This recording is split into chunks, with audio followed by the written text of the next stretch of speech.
ঈদ উপলক্ষে বিএনপির প্রতিষ্ঠাতা শহীদ রাষ্ট্রপতি জিয়াউর রহমানের মাজারে শ্রদ্ধা নিবেদন করেন বিএনপির মহাসচিব, স্থায়ী কমিটির সদস্য সহ তৃণমূলের নেতাকর্মীরা।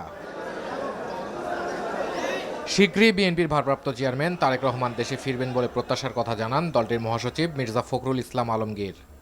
আমাদের নেতা তারেক রহমান তিনি অতি শীঘ্র আমাদের মাঝে ফিরে আসেন এবং আমরা বিগত 15 বছর ধরে এই গণতন্ত্রের জন্য সংগ্রাম করেছি, গণতন্ত্র পুনরুদ্ধারের জন্য সংগ্রাম করেছি, মানুষের ভোটের অধিকারের জন্য সংগ্রাম করেছি, মানুষের ভাতের অধিকারের জন্য সংগ্রাম করেছি, মানবাধিকারের জন্য সংগ্রাম করেছি।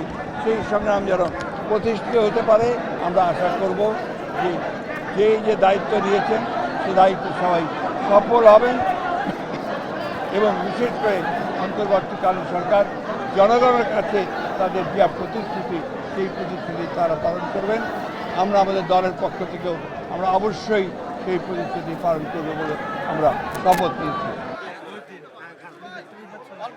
রাজধানীর কমলাপুর রেলওয়ে স্টেশনে নিম্ন আয়ের মানুষের সঙ্গে খাবার আয়োজনে বিএনপির স্থায়ী কমিটির সদস্য মির্জা আব্বাস সরকারের সংস্কার প্রস্তাবগুলোকে অচল বলে মন্তব্য করেন।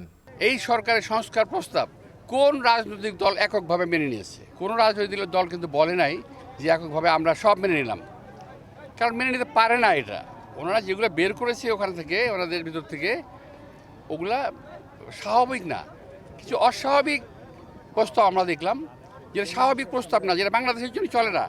অচল কিছু প্রস্তাব তারা দিয়েছে, সেখানে আমরা সচল কিছু প্রস্তাব রেখেছি আমরা। এদিকে রাজধানীর মোহাম্মদপুরে এক অনুষ্ঠানে বিএনপির সিনিয়র যুগ্ম মহাসচিব রুহুল কবির রিজভী পরিবর্তিত পরিস্থিতিতে 16 বছরের মধ্যে প্রথম ভয়হীন ঈদ উদযাপন করছে দেশবাসী ও বিএনপির নেতাকর্মীরা বলে মন্তব্য করেন। আমরা অনেক সংকটে পড়েছিলাম, অন্ধকারের মধ্যে ছিলাম, আমরা কেউ নির্ভয়ে চলাফেরা করতে পারিনি।